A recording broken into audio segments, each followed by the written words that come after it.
Welcome to our guide on installing WordPress using cPanel. If you want to get your website up and running quickly, you've come to the right place. Let's dive in. First, log into your cPanel account.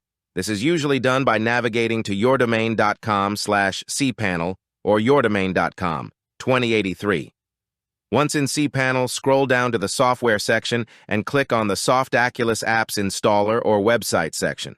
Here you'll find the WordPress icon. Click on it to start the installation process. Now click on the Install Now button. You'll be prompted to fill in some basic information. First, choose the protocol. If you have an SSL certificate installed, select HTTPS.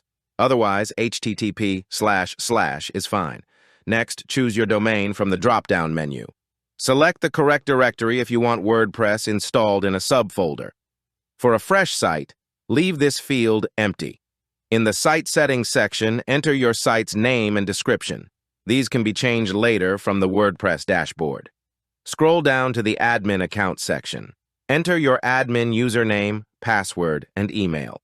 Make sure to choose a strong password and an accessible email address. Next, select your preferred language. English is the default, but you can choose another if you need to. Select plugins. For most users, the default settings are fine. If you want to install additional plugins, you can do that here.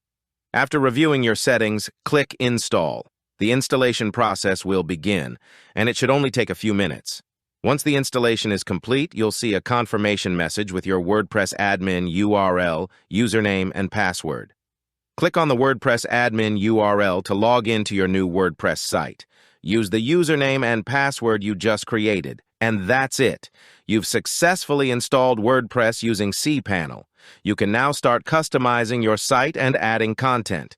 If you found this tutorial helpful, don't forget to subscribe and check out our other videos for more tips and tricks. Thanks for watching.